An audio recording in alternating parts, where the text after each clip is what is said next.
ಇಲ್ಲಿ ಸಮ ಸಮ 1 ಲೋಟ ಹೆಸರುಬೇಳೆ ತೊಗೊಂಡಿದ್ದೀನಿ. ಚಿಕ್ಕ ಲೋಟದಲ್ಲಿ 1 ಲೋಟ ಗೋಧಿ ನುಚ್ಚು, ಬ್ರೋಕನ್ ವೀಟ್ ಅಂತಾರಲ್ಲ ಅದು, ಎರಡನ್ನೂ ಒಟ್ಟಿಗೆ ಹಾಕ್ಕೊಂಡು ತೊಳ್ಕೊಳ್ತೀನಿ. ಕ್ಲೀನಾಗಿ ತೊಳ್ಕೊಂಡು ಈಗ 2 ಲೋಟ ತೊಗೊಂಡಿದ್ದೀನಿ ಅಲ್ವಾ ನೀರು, ಅಲ್ಲಾಗ ಹೆಸರು ಬೇಳೆ ಮತ್ತು ಗೋಧಿ ನುಚ್ಚು ಎರಡು ಸೇರಿ 2 ಲೋಟ ಆಗಿದೆ. ಇದಕ್ಕೆ 6 ಲೋಟ ನೀರು ಹಾಕ್ತೀನಿ. 3ರಷ್ಟು, 1ಕ್ಕೆ 3ರಷ್ಟು 6 ಲೋಟ ನೀರು ಹಾಕ್ತೀನಿ. ಕ್ಲೀನಾಗಿ ತೊಳ್ಕೊಬಿಟ್ಟು ನೋಡಿ, 3ರಷ್ಟು ನೀರು ಹಾಕಿದ್ದೀನಿ. 2 ಲೋಟಕ್ಕೆ 6 ಲೋಟ ನೀರು ಹಾಕಿದ್ದೀನಿ. ಹೆಸರುಬೇಳೆ ಅಕ್ಕಿ 2 ಲೋಟ, 6 ಲೋಟ ನೀರು ಹಾಕಿದ್ದೀನಿ ಅದೇ ಲೋಟದಲ್ಲಿ. ನೆನೆಸೋದು ಬೇಡ, ಏನು ಬೇಡ. ಇವಾಗ 2 ವಿಷಲ್ ತೊಗೊಂಡ್ರೆ ಸಾಕು. ಮುಚ್ಚಳ ಮುಚ್ಚಿ ನೋಡಿ, ಈ ರೀತಿ ಮೆತ್ತಗೆ ಬೆಂದಿದೆ.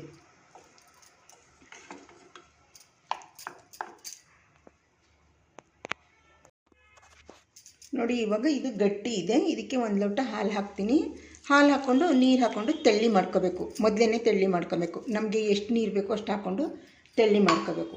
ಇವಾಗ ಹಾಲು ಹಾಕಿದ್ದೀನಿ. ಇದನ್ನು ಬೆರೆಸಿ ನೋಡ್ತೀನಿ, ಸಾಲದಿದ್ದರೆ ನೀರು ಹಾಕ್ಕೋತೀನಿ. ನೋಡಿ, ಸ್ವಲ್ಪ ಎಣ್ಣೆ ಇಟ್ಟಿದ್ದೀನಿ. ಸಾಸಿವೆ, ಕಡಲೆಬೇಳೆ, ಉದ್ದಿನಬೇಳೆ, ಜೀರಿಗೆ, ಮೆಂತ್ಯ, ಕರಿಬೇವು, 1 ಒಣಮೆಣಸಿನ್ಕಾಯಿ ಹಾಕ್ತಾಯಿದ್ದೀನಿ.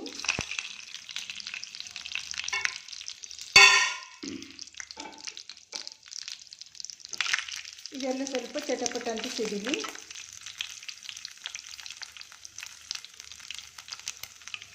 ಗೋಡಂಬಿ ಚೂರು ಹಾಕ್ತಾಯಿದ್ದೀನಿ.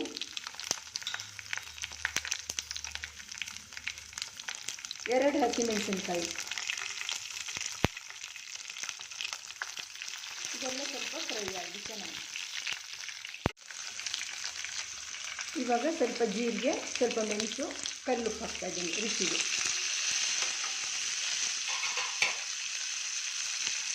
ಸ್ವಲ್ಪ ಶುಂಠಿ ಪುಡಿ ಹಾಕ್ತೀನಿ.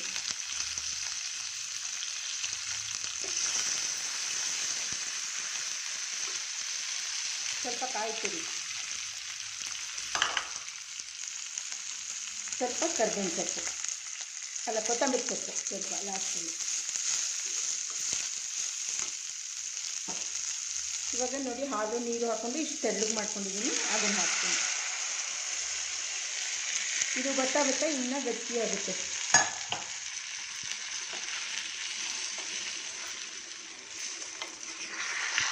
ಇವಾಗ ಇದನ್ನು ಚೆನ್ನಾಗಿ ಕುದಿಸೋಣ. ನೋಡಿ, ಪೊಂಗಲ್ ರೆಡಿ. ಗೋಧಿ ಖಾರ ಹುಗ್ಗಿ ಅಂತೀವಿ, ಗೋಧಿ ಖಾರ ಪೊಂಗಲ್ ಅಂತೀವಿ. ಇವತ್ತು ಸಂಕ್ರಾಂತಿಗೆ ಗೋಧಿದ್ರಲ್ಲೇ ಸಿಹಿ ಪೊಂಗಲ್, ಖಾರ ಪೊಂಗಲ್ ಎರಡೂ ಮಾಡಿದ್ದೀನಿ. ಬೇಕಿದ್ದರೆ ಅರಿಶಿನ ಹಾಕೋಬೋದು. ನಾನು ಅರಿಶಿನ ಹಾಕಿಲ್ಲ. ಇಷ್ಟು ಕುದ್ರೆ ಸಾಕು. ಇವಾಗ ಗೋಧಿ ಹುಗ್ಗಿ ಖಾರ ಪೊಂಗಲ್ ರೆಡಿಯಾಗಿದೆ.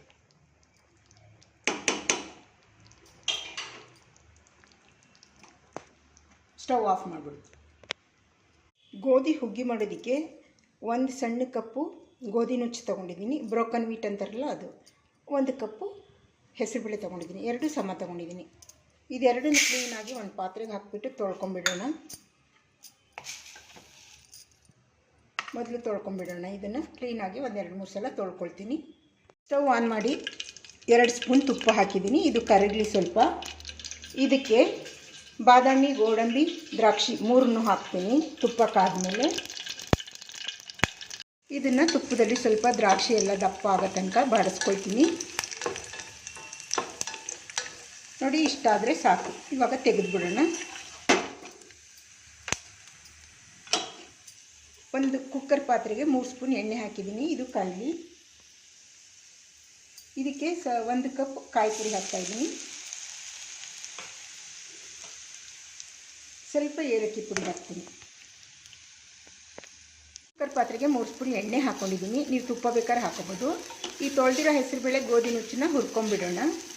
ಸ್ವಲ್ಪ ಲೈಟಾಗಿ ಹುರ್ಕೊಬಿಟ್ಟು ಸ್ವಲ್ಪ ನಾವು 2 ಲೋಟ ಹೆಸರುಬೇಳೆ ಮತ್ತು ಗೋಧಿ ನುಚ್ಚು ಹಾಕಿದ್ವಿ. 3 ಪಟ್ಟು ಹಾಕಬೇಕು. 2 ಲೋಟಕ್ಕೆ 6 ಲೋಟ ನೀರು ಹಾಕಬೇಕು. 2 ಸೇರಿದ್ರೆ 2 ಲೋಟ ಆಯ್ತದೆ. 6 ಲೋಟ ನೀರು ಹಾಕೋಣ. ಇದು ಚೆನ್ನಾಗಿ ಒಂದು ಕುದಿ ಬರಲಿ. ಇದಕ್ಕೆ ಚಿಟಿಕೆ ಉಪ್ಪು ಹಾಕ್ತೀನಿ. ಸ್ವೀಟ್ ಅಂದಮೇಲೆ ಸ್ವಲ್ಪ ಉಪ್ಪಿರಬೇಕು. ಚಿಟಿಕೆ ಹಾಕ್ತೀನಿ. ನೋಡಿ, ಈ ರೀತಿ ಕುದೀತಾ ಇರಬೇಕು ನೀರು. ಇವಾಗ ಕುಕ್ಕರ್ ಮುಚ್ಚಳ ಮುಚ್ಚಿ 2 ವಿಷಲ್ ತೊಗೊಂಡ್ರೆ ಸಾಕು, ಬೆಂದೋಗಿರುತ್ತೆ. ಕುಕ್ಕರ್ ಮುಚ್ಚಳ ಮುಚ್ಚಿ 2 ವಿಷಲ್ ತೊಗೊಳ್ತೀನಿ. ನಾನು 2.5 ಲೋಟದಷ್ಟು, ಆ ಚಿಕ್ಕ ಲೋಟದಲ್ಲೇ ಒಂದು ಲೋಟ ಹೆಸರುಬೇಳೆ, 1 ಲೋಟ ಬ್ರೋಕನ್ ವೀಟ್ ತೊಗೊಂಡಿದ್ದೆ ಅಲ್ವಾ, 2.5 ಲೋಟದಷ್ಟು ಬೆಲ್ಲದ ಪುಡಿ ತೊಗೊಂಡಿದ್ದೀನಿ. ಇವಾಗ ಇದನ್ನು ಇದರೊಳಗಡೆ ಹಾಕ್ತೀನಿ. ನೋಡಿ, ಗೋಧಿ ನುಚ್ಚು ಮತ್ತು ಹೆಸರುಬೇಳೆ ಚೆನ್ನಾಗಿ ಬೆಂದಿದೆ. ಗೋಧಿ ನುಚ್ಚು ಅಷ್ಟೇ ಬೇಗ ಬೆಂದ್ಕೊಂಡ್ಬಿಡುತ್ತೆ, ಅದೇನು ನೆನೆಸೋ ಹಾಗಿಲ್ಲ. ಅದಕ್ಕೆ ಹೆಸರುಬೇಳೆ ಅದು ತೊಳೆದುಬಿಟ್ಟು 3 ವಿಷಲ್ ತೊಗೊಂಡ್ರೆ ಆಯಿತು. ಇಲ್ಲಿ 2.5 ಲೋಟ ಗೋಧಿ ನುಚ್ಚು ಮತ್ತು ಹೆಸರುಬೇಳೆ 1 ಲೋಟ ತೊಗೊಂಡಿದ್ದೆ. ಇಲ್ಲಿ 2.5 ಲೋಟ ಬೆಲ್ಲ ಹಾಕ್ಕೊಂಡಿದ್ದೀನಿ. ಇವಾಗ ಕಾಯಿ ಬೆಲ್ಲ ಎಲ್ಲ ಇದರೊಳಗಡೆ ಹಾಕ್ತೀನಿ. ಎಲ್ಲ ಹಾಕಿ ಮೊದಲು ಮಿಕ್ಸ್ ಮಾಡೋಣ. ಇದು ಉಂಡೆ ಬೆಲ್ಲ, ಕಸ ಏನಿಲ್ಲ. ಎಲ್ಲ ಮಿಕ್ಸ್ ಮಾಡ್ತೀನಿ.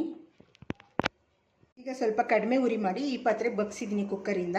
ಈ ಬೆಲ್ಲ ಎಲ್ಲ ಕರಗೋ ತನಕ ಕುದಿಸ್ಕೊಳ್ಳೋಣ. ನೀರು ಇನ್ನು ಸಾಕು, ಇಷ್ಟೇ ಇದ್ದರೆ ಸಾಕು. ಹಬ್ಬಕ್ಕೆ, ಸಂಕ್ರಾಂತಿ ಹಬ್ಬಕ್ಕೆ ಈ ಥರ ಗೋಧಿ ಹುಗ್ಗಿ ನೀವು ಮನೆಯಲ್ಲಿ ಸ್ವೀಟ್ ಪೊಂಗಲ್ಲು, ಗೋಧಿ ಹುಗ್ಗಿ ಏನು ಬೇಕಾದರೂ ಅನ್ಬೋದು, ನೀವು ಮನೆಯಲ್ಲಿ ಮಾಡ್ಕೊಳ್ಳಿ.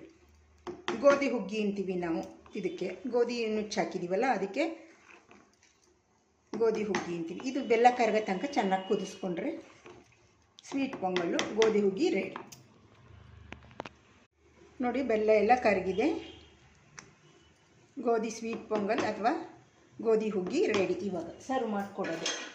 ಇವಾಗ ಸ್ಟವ್ ಆಫ್ ಮಾಡಿಬಿಡೋಣ. ಈ ರೀತಿ ಒಮ್ಮೆ ನೀವು ಮನೆಯಲ್ಲಿ ಮಾಡಿ ನೋಡಿ ಸಂಕ್ರಾಂತಿ ಹಬ್ಬಕ್ಕೆ.